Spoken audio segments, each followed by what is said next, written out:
Bonsoir et bienvenue en ce lundi 21 décembre 2020. Et nous en sommes arrivés ce soir à la méditation numéro 276 dans le livre Les psaumes des temps modernes de notre ami pasteur Jean-François Denis. Et avant de voir ensemble le titre de ce soir, prions. Père éternel, Dieu de grâce, de bonté, de magnificence, que vraiment ta présence nous envahisse encore ce soir et que dans le nom de Jésus, notre bien-aimé Saint-Esprit nous enseigne tout ce que nous avons besoin de recevoir, d'apprendre. Dirige-nous dans la bonne voie. Et si nous nous sommes écartés, ne serait-ce que un temps soit peu, ramène-nous sur ton chemin glorieux, celui qui est étroit certes, mais qui nous conduit en permanence à marcher vers cette ligne d'arrivée que tu nous demandes de franchir. Alors qu'une fois de plus ce soir, toute gloire te soit rendue, Père, dans le nom de Jésus. Merci, bien-aimé Saint-Esprit. Amen. Le titre de ce soir, « Ta présence est l'unique raison de mon existence ». Il y a des moments où je ne sais plus comment prier. Alors je laisse ma plume devant toi s'exprimer, afin qu'elle s'exécute à mettre sur papier ce que mes lèvres et ma bouche n'arrivent pas à raconter. Qu'elle fasse naître entre tes mains ce puissant exposé qui exprime devant tous combien je suis de toi passionné. Oh, quelle danse, au son et au rythme de cette douce mélodie, en y ajoutant certaines touches d'harmonie accompagnées de poésie qui ne peut être inspirée seulement que par ton esprit. Père, tu me connais mieux que moi-même, et tu sais certainement combien au plus profond de mon être je t'aime. Ma prière à toi est devenue beaucoup plus qu'un simple thème.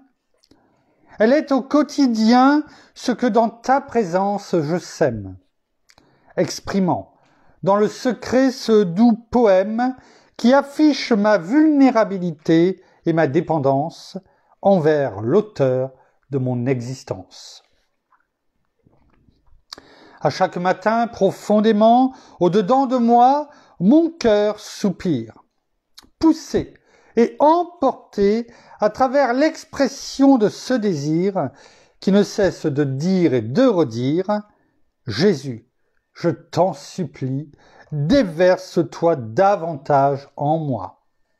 Car la seule chose à laquelle sur cette terre j'aspire, c'est encore plus de toi. » Ce feu brûlant pour ta présence ne cesse à l'intérieur de me dévorer, si bien que mon être entier ne veut que l'alimenter pour qu'il en vienne à m'envahir de la tête aux pieds, ne cessant jamais de s'intensifier, et à ce rythme effréné de continuer à progresser, pour que je sois, par lui et pour lui, totalement enflammé.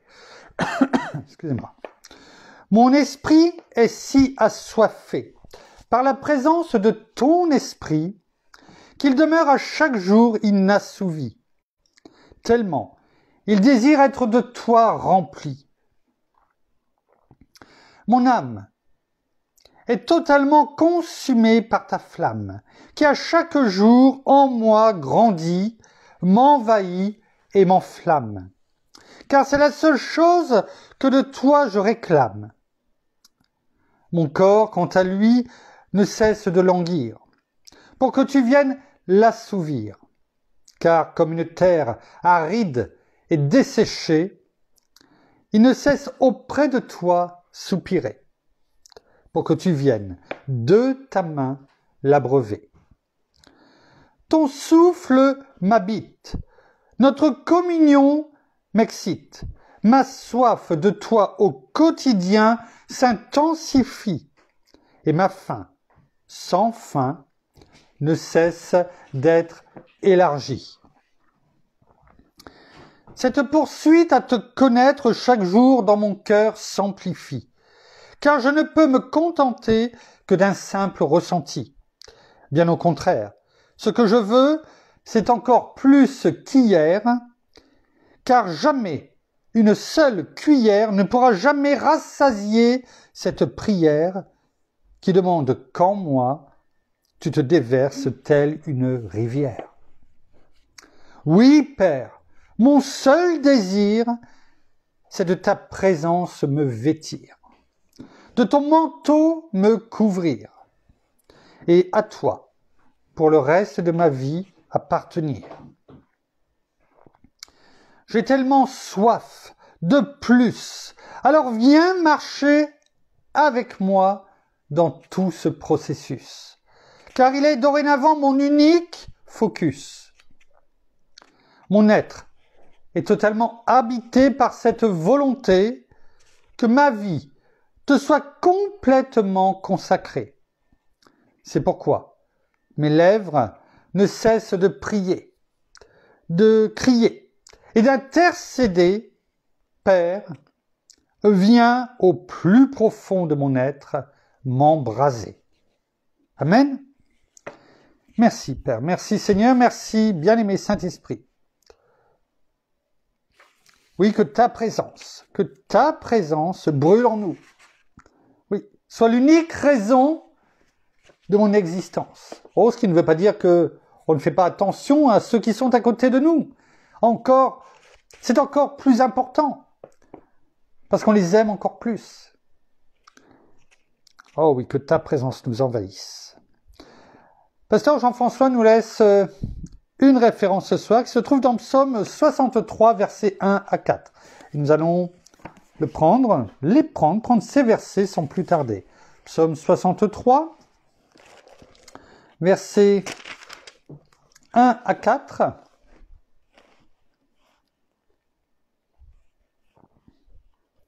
Déjà le prendre en version colombe. Il est écrit, psaume de David, bien sûr, et il a écrit ce psaume lorsqu'il était dans le désert de Juda. Donc, on sait, il fait très chaud dans la journée, très froid la nuit, et qui dit désert dit qu'il n'y a rien. Et quand il était dans le désert, bien entendu, eh bien, la plupart du temps, il se sauvait pour essayer de, comment dirais-je, que l'armée notamment de Saül, et Saül eh bien, ne le retrouve pas pour le tuer. Il est écrit « Ô Dieu, tu es mon Dieu, je te cherche, mon âme a soif de toi, mon corps soupire après toi dans une terre aride, desséchée, sans eau. Ainsi, je te contemple dans le sanctuaire, pour voir ta puissance et ta gloire, car ta bienveillance est meilleure que la vie, mes lèvres te glorifieront. On va voir dans d'autres versets, dans d'autres versions, comment, pour bien comprendre la portée de ces versets, on peut voir que, voilà, c'est versets 2, 3 et 4, le verset premier c'est Psaume de David, lorsqu'il était dans le désert de Juda. On peut voir entre le verset 2, 3 et 4, en fait, il y a, dans le verset 2, on voit la sécheresse spirituelle, qui est celle de David à ce moment-là, peut-être parce que finalement, ce qu'il voit, le fait d'être dans le désert, peut-être sans eau, sans nourriture, et il y a grande chance, voire peut-être sans fin, le désert, procure toute cette sécheresse, lui procure peut-être aussi à un moment donné une sécheresse spirituelle. Oh, peut-être pas longtemps, mais ça peut être aussi le lot de chacun d'entre nous. Mais là, il se reprend.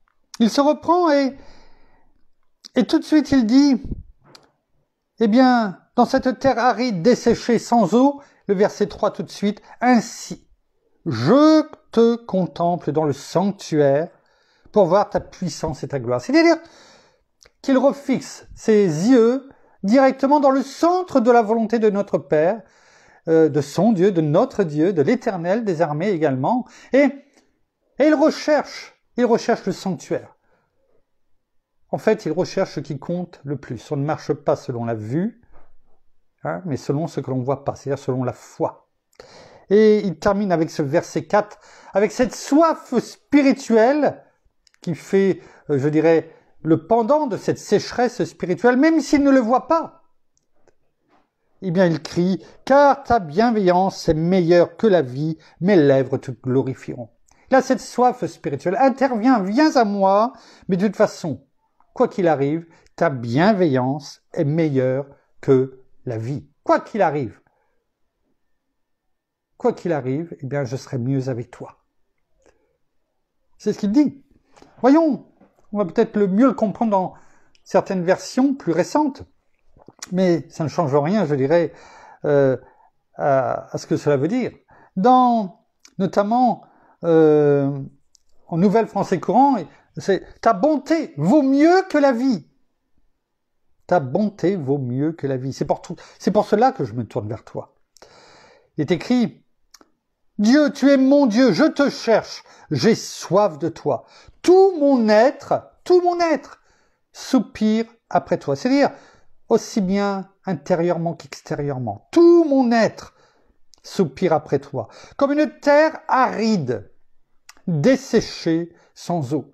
C'est-à-dire qu'en fait, ce qu'il voit, cette terre aride, desséchée sans eau, eh bien il dit, c'est comme ça que je suis. Comme cette terre aride, desséchée sans eau. Dans le temple, je t'ai contemplé. Dans le temple, je t'ai contemplé. Il a vu, bien sûr, c'est son fils, Salomon, qui construira le temple. Mais dans le temple, c'est-à-dire dans le tabernacle, dans la tente qu'il a fait ramener, la cité de David. Eh bien, je t'ai contemplé, j'ai vu ta puissance. Il voyait la Shekinah tomber, venir. Il dit, j'ai vu ta puissance et ta présence glorieuse. Car ta bonté vaut mieux que la vie, je proclamerai ta louange.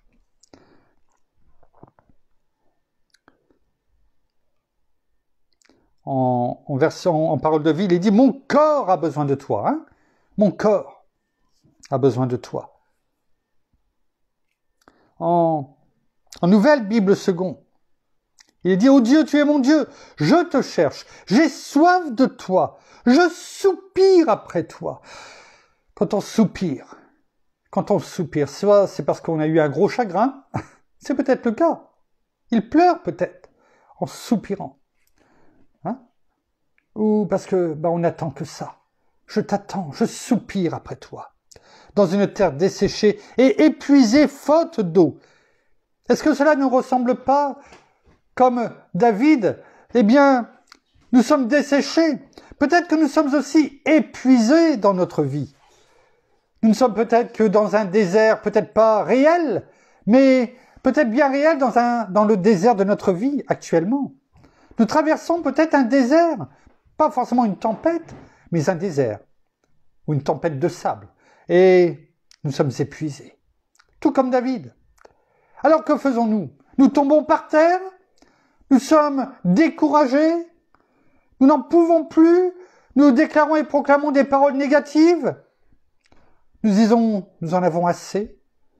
Ou alors est-ce que, comme le psalmiste qui nous dit ce soir, eh bien, ainsi, c'est-à-dire, comme je suis, eh bien, je sais, je te contemple dans le sanctuaire pour voir ta puissance et ta gloire. Parce que nous savons que notre Père, notre Seigneur, notre bien-aimé Saint-Esprit qui est en nous, nous sommes le temple de Dieu. Et tout comme David, on peut dire, j'ai vu ta puissance, ta gloire, parce qu'il est en nous.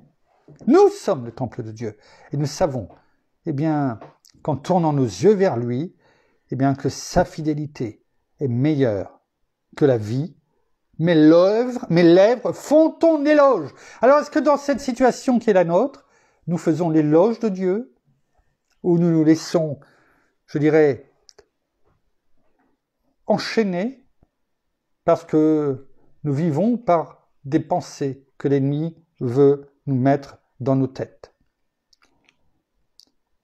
Si c'est le cas, tout comme le psalmiste, sachons venir dans ces temps de sécheresse spirituelle, tourner nos regards vers notre Père afin de proclamer en lui disant « Je sais, je connais ta gloire, je connais ta puissance et je viens tout simplement te dire, parce que tu le vois, tu le sais dans quelle situation je suis, mais je te le dis afin de voir comment tu vas me sortir de cette impasse. » Dans le psaume 42, dans le psaume 68, nous voyons cette soif, cette sécheresse, spirituelle, qui est, ces deux parties, en fait, on voit la première partie, sécheresse spirituelle, aux 2 versets à ce sujet. On va le prendre en psaume 68,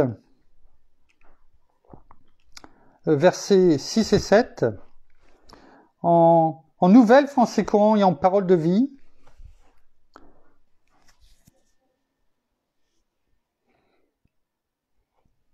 Et vous allez voir, on peut être seul quelquefois, comme David dans ce désert. Il n'était pas seul, mais il se sentait seul à ce moment-là. Comme on peut se sentir seul quelquefois, même si on est entouré dans nos vies, dans certaines difficultés. Et regardons ce que dit la parole pour nous encourager. Dans la demeure qui lui appartient, psaume 68, verset 6, dans la demeure qui lui appartient, Dieu est un père pour les orphelins, un justicier qui défend les veuves. Vous voyez? On se sent seul? Non. On n'est pas orphelin, et parce que notre Père est là. Et dans la demeure qui lui appartient, il est pour nous un Père. Un Père. Verset 7. Il donne une famille aux personnes isolées. Il nous a adoptés. On fait partie de sa famille. Il nous donne une famille. Et aux prisonniers, la joie de la liberté. Il fait tomber nos chaînes. Nous étions prisonniers. Il a fait tomber nos chaînes. Aujourd'hui, nous avons cette liberté dans le royaume de Dieu, en tant qu'enfants de Dieu. Seuls les rebelles, ceux qui ne veulent pas de sa parole. Ceux qui ne veulent pas l'écouter. Ceux qui le rejettent. Ceux qui préfèrent rester dans les ténèbres de leur vie. Seuls les rebelles restent sur une terre brûlée. Voilà la terre dans laquelle ils vivent. Ils ont l'impression de faire ce qu'ils veulent, et pourtant, ils sont enchaînés et ils sont sur une terre brûlée. Ils ne le voient pas, peut-être, mais c'est le cas. C'est leur vie, et en tout cas, c'est leur avenir. En parole de vie, dans sa maison très sainte, Dieu est un père pour les orphelins, un défenseur pour les veuves. Dieu donne une famille à ceux qui sont seuls. Il libère les prisonniers dans la joie. Ah oui, un prisonnier qui est libéré est dans la joie de ne plus avoir ses chaînes, d'être libre. Sommes-nous dans cette joie alors que les chaînes, on les a entendues tomber?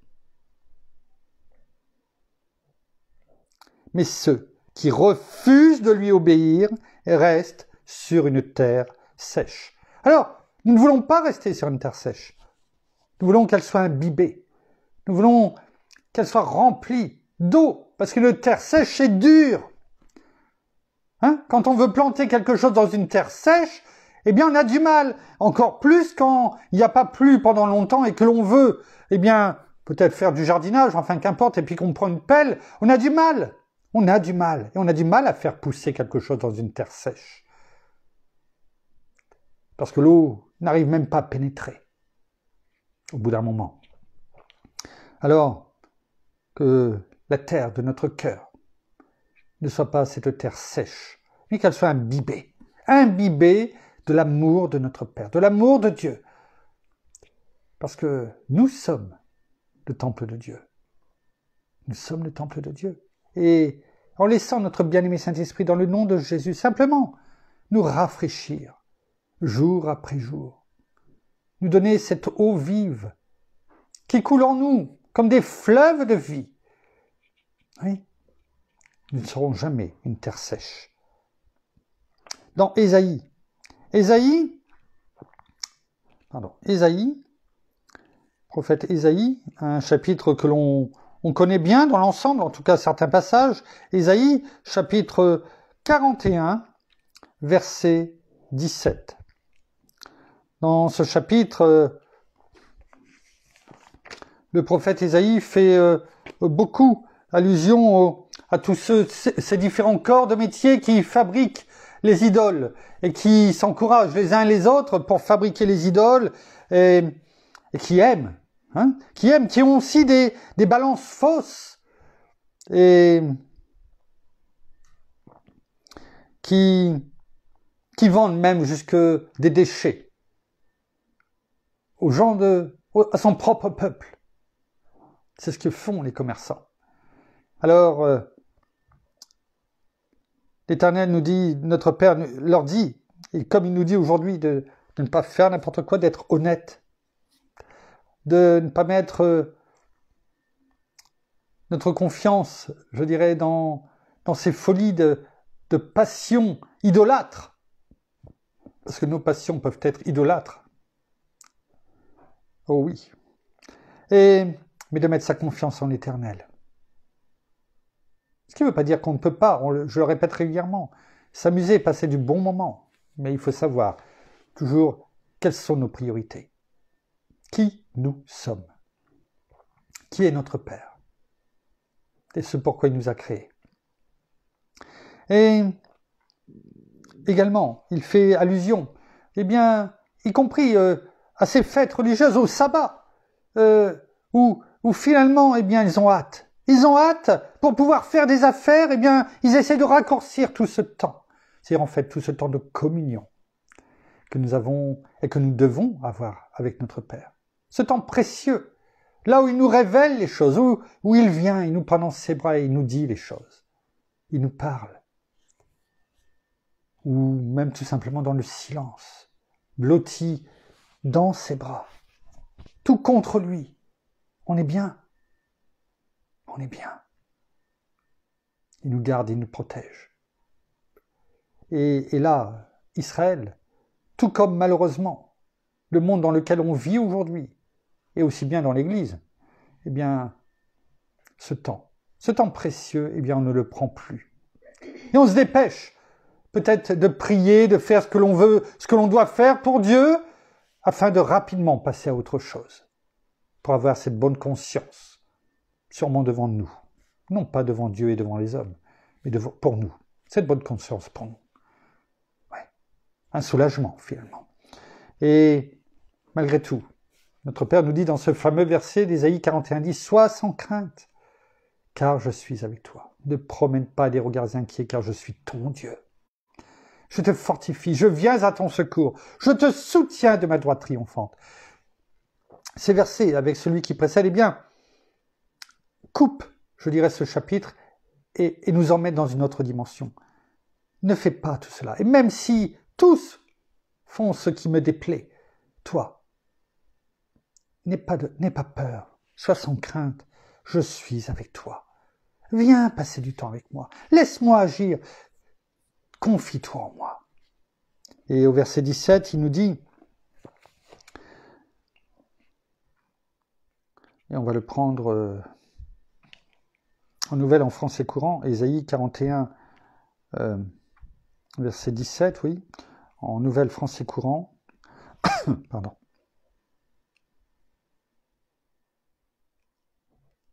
Voilà, merci. Je vais te changer ton désert. Vous savez, tout ce qu'on a parlé avant, c'est sécheresse spirituelle, voire physique, mais c'est d'abord spirituel et après physique, ton désert, je vais le changer en une oasis. Ouais, tu vas voir, l'eau à satiété. Il est écrit au verset 17, « Les pauvres et les malheureux cherchent de l'eau, mais rien. » Tu cherches de l'eau, mais rien, tu ne vois rien. La soif leur dessèche la langue, tu peux même peut-être plus prier. Comme on l'a entendu tout à l'heure avec pasteur Jean-François dans le psaume 276. Je ne sais plus quoi dire. J'ai peut-être la langue tellement sèche que les mots ne sortent plus. Je ne sais peut-être même plus quoi dire, tellement mon cœur est sec. Mais sois sans crainte. Mais moi, le Seigneur, je leur répondrai, parce qu'ils nous aiment. Moi, le Dieu d'Israël, je ne les abandonne pas. Ouais. Je ferai jaillir des fleuves sur les hauteurs dénudées et des sources au fond des vallées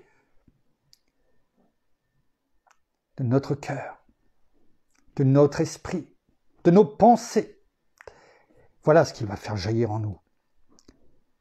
Je planterai au désert des cèdres et des acacias, des myrtes et des oliviers, du fruit. Ces eaux vont nous permettre, cette eau vive, à nouveau, de faire éclater le caractère de Christ en nous, de le faire grandir. Nous porterons, nous ferons voir les fruits de l'esprit. Dans les régions sans eau, je mettrai ensemble des cyprès, des pins et des buis. Nous allons rayonner. Cette eau vive en nous. Il n'y aura plus de sécheresse. La plus petite maison, comme nous l'avions vu il y a quelque temps, sera de 1000. Là où il y avait la sécheresse, là où il n'y avait rien, il y aura du monde. Ainsi, tout le monde verra, tout le monde saura, tous constateront et comprendront que c'est l'œuvre du Seigneur, ce qu'a créé le Dieu saint d'Israël. Alléluia. Alors, voyons ce que, dans le chapitre 42, ce qui suit, au verset 3,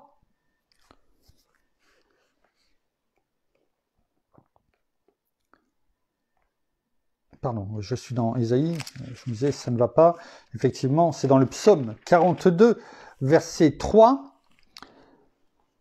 tout comme le psalmiste, et là c'est les chefs de Corée, les fils de Corée qui disent « Mon âme a soif de Dieu ». Voilà, on ne reste plus nos yeux fixés sur ce que l'on voit, c'est-à-dire le désert devant nous, mais sur cette eau vive que notre Père nous donne. Ouais, cette eau vive, ce qu'il nous a promis, ce que l'on vient de lire là, dans Ésaïe. Eh bien, mon âme a soif de Dieu, du Dieu vivant, non pas celui taillé sur du bois, en plastique pour nous. Non, du Dieu vivant. Quand irai-je et paraîtrai-je devant la face de Dieu? Oui, interviens. Ma langue n'est plus sèche. J'ai soif de toi. Je sais que tu vas intervenir. Le psaume 143. Psaume 143, versets 5 et 6. Psaume de David.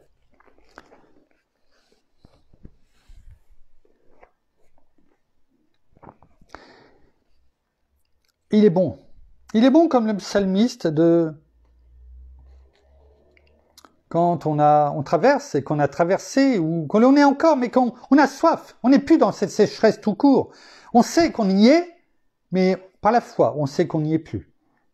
Et qu'on élève, parce qu'on a recentré notre regard sur l'essentiel, sur le centre de la volonté de Dieu, et on sait qui est-ce qui va intervenir. Pourquoi? Parce qu'il est bon, dans ces cas-là, bien de se souvenir de ce qu'il a fait pour nous. Ouais. Combien de fois j'ai dit, il ne faut pas regarder en arrière, mais il faut regarder quelquefois en arrière pour les choses essentielles. Combien de fois tu es intervenu, Père, Seigneur, Dieu de gloire, Dieu de grâce, combien de fois tu m'as ramassé. Là où tu es venu peut-être me chercher. Et c'est ce que dit le psalmiste, David, le roi David. Il est écrit, verset 5, « Je me souviens des jours d'autrefois. » Est-ce que nous nous souvenons des jours d'autrefois où on était peut-être mal, on a traversé peut-être des galères, quelquefois plus importantes que celles que nous avons aujourd'hui? Mais l'ennemi voudrait nous faire croire qu'elle est encore plus difficile, beaucoup plus dure, et qu'on ne pourra rien faire. Et pourtant, est-ce qu'on se souvient des jours d'autrefois où cela a été beaucoup plus compliqué et où l'intervention de Dieu, ah oui, était tellement belle. Même si peut-être quelquefois on ne le savait pas encore. Je médite sur toutes tes actions. Dans d'autres versions, il est dit sur ce que tu as fait, sur ce que tu as accompli. Est-ce que l'on médite quelquefois sur ces jours d'autrefois? Est-ce que l'on se rappelle ce qui... Non, bien souvent on se rappelle ce que nous faisions en disant « Ah, c'était peut-être tellement bien quand même, on pouvait faire ci, on pouvait faire ça. » Ouais. Est-ce qu'on se souvient d'où il nous a sortis? Des différentes galères? Est-ce qu'on se souvient plutôt de cela?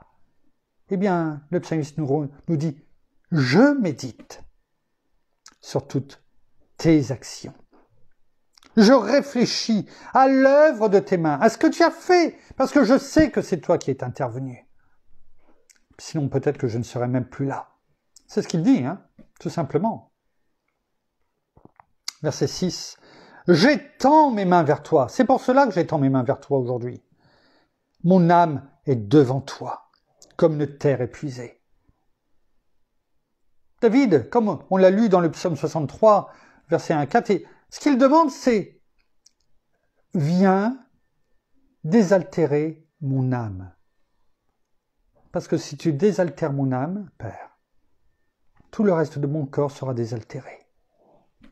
Mon âme, mon cœur, mes entrailles. C'est de cela que je soupire, parce que tout le reste va suivre. Cherche premièrement le royaume et la justice de Dieu, et tout le reste te sera donné par-dessus.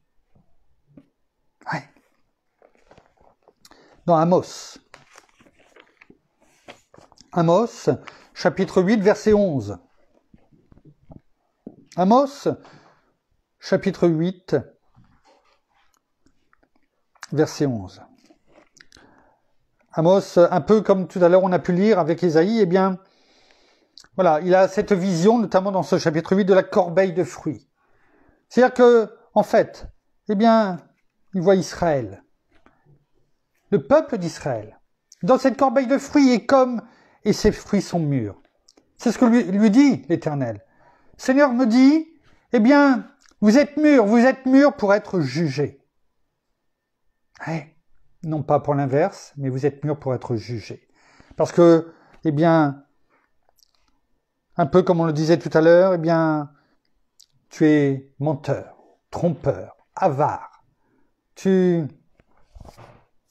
ne fais pas attention, justement, au temps que tu dois me consacrer. Tes balances sont fausses. Vos louanges sont plutôt des lamentations qu'autre chose. Eh bien, non. Il est temps. Vous êtes, tout comme cette vision de la corbeille de fruits, ben vous êtes mûrs pour être jugés. Ouais.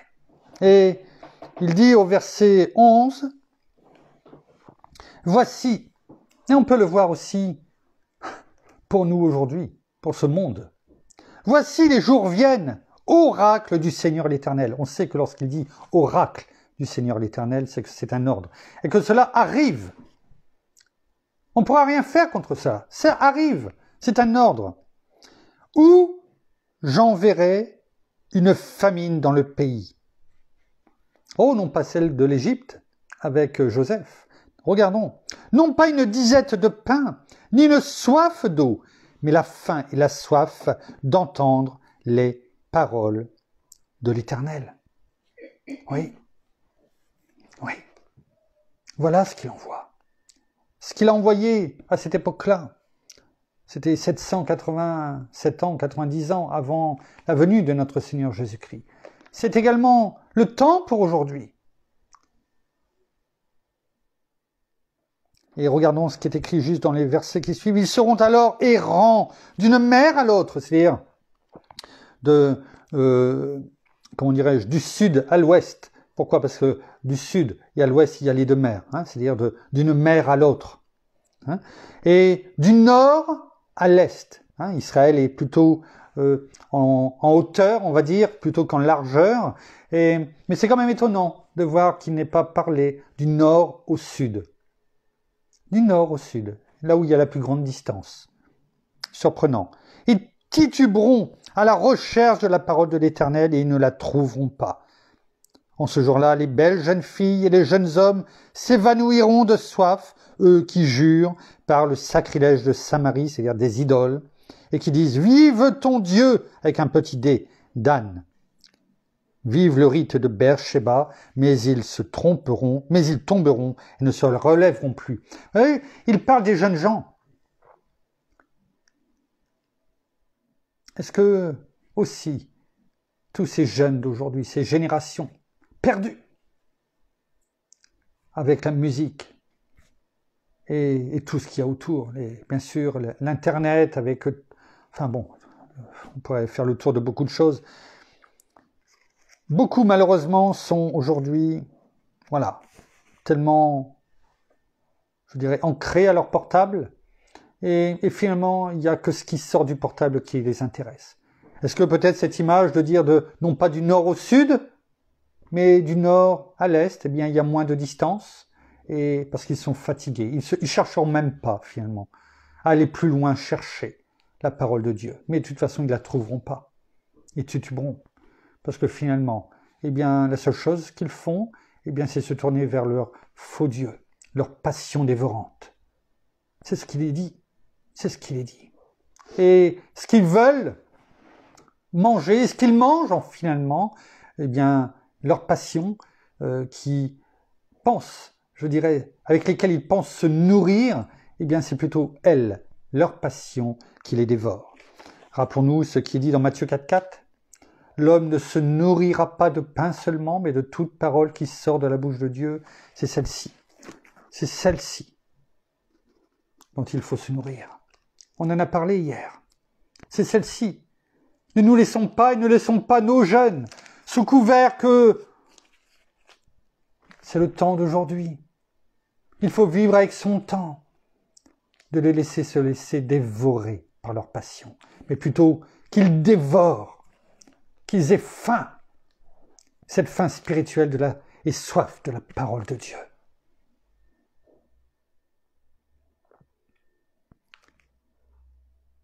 Ouais.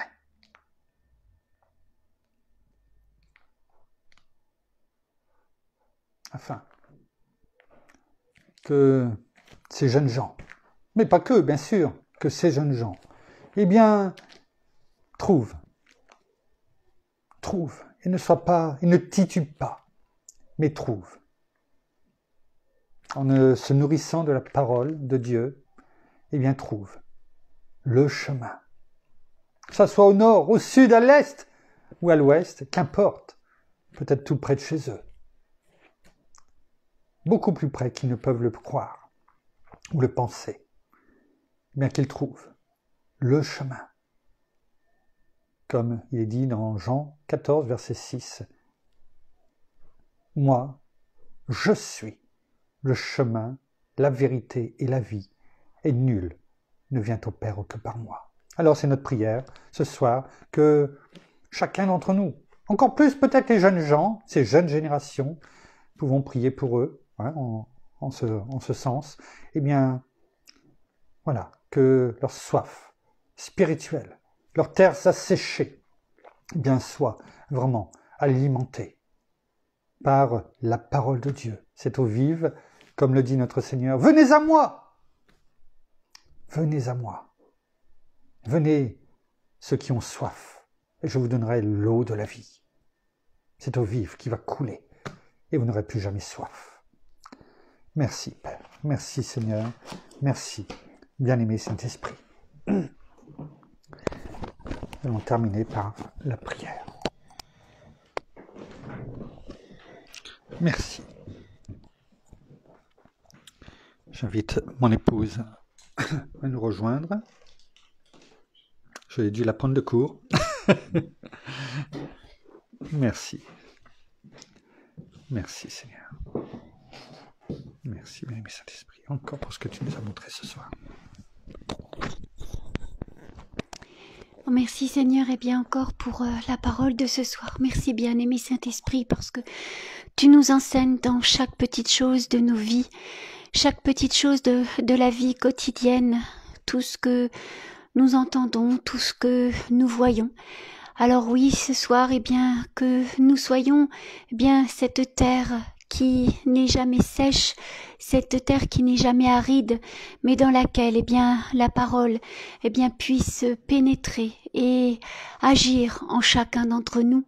Ne nous laissons pas assécher par toutes ces choses du monde, par tout ce qui brille, par toutes ces passions qui peuvent être dévorantes et qui nous assèchent le cœur, afin que nous puissions prendre ces choses en premier et te laisser une toute petite place, une si petite place.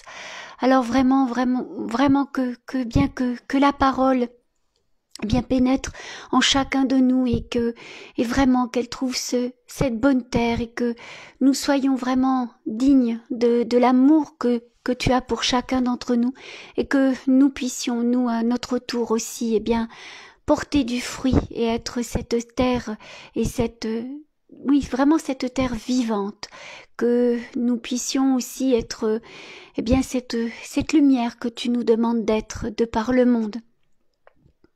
Et je te remets aussi, Père, eh bien, dans le nom de Jésus, tous ces jeunes qui te connaissent ou qui te connaissent peu ou qui ne te connaissent même pas du tout pour certains, eh bien, je te les remets tous et je prie ce soir vraiment pour eux afin que tu puisses vraiment toucher leur cœur, que tu puisses vraiment les amener à toi, qu'il n'y ait plus ces passions dévorantes de ce monde, que ce soit portable ou autre chose, hein, bien sûr, mais que tu sois leur première passion, qu'ils se lèvent pour toi, qu'ils brûlent pour toi et qu'ils se nourrissent non seulement de la parole, mais de tout ce que tu voudras leur donner, de tout ce que tu voudras leur montrer, qu'ils se nourrissent et qu'ils se lèvent, oui vraiment, qu'ils se lèvent et qu'ils soient dans l'action, qu'ils soient brûlants, bouillants pour toi.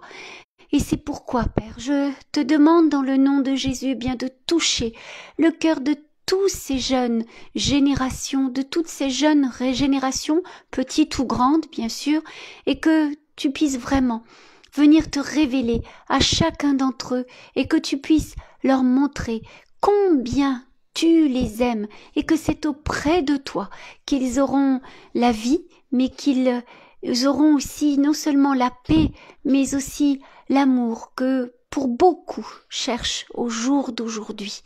Et ils trouvent, eh bien, simplement leur amour et leur joie dans toutes ces choses, eh bien, futiles, et simplement qu'ils apprennent et qu'ils sachent que c'est en toi qu'ils auront cet amour, cette joie et cette bienveillance ainsi que cette sécurité. Parce que tu es là et que tu ne les abandonneras jamais. Alors oui, vraiment, touche le cœur de toutes ces jeunes générations, enfants et beaucoup plus âgés également, et que vraiment, qu'ils puissent vraiment te reconnaître aujourd'hui comme leur Sauveur et leur Seigneur, et qu'ils soient brûlants pour toi, Père, et qu'ils te reconnaissent comme leur roi des rois, que tu sois leur première passion dévorant, tel un feu dévorant, brûlant en eux, en chacun d'entre eux. Alors soyez tous abondamment bénis, frères et sœurs, et surtout prenez toujours bien soin de vous, ainsi que de vos proches et de vos familles, dans le nom de Jésus. Amen. Amen. Voilà, ainsi s'achève la méditation de ce soir. Comme mon épouse vient de le dire, nous vous bénissons abondamment de toute bénédiction spirituelle dans les lieux célestes en Christ. Nous souhaitons, comme d'habitude, nous saluons, je cherchais le mot, nous saluons nos amis au Québec, au Canada, en francophonie, à Paris, partout où vous êtes, où vous nous entendrez. Et nous vous donnons rendez-vous. Donc demain, nous vous ferons parvenir, pareil, l'horaire à laquelle se déroulera la méditation. En attendant, eh bien, passez une bonne fin de journée pour certains, une bonne soirée pour d'autres, une bonne nuit en tout cas pour toutes et tous. Et nous vous disons à demain. Au revoir.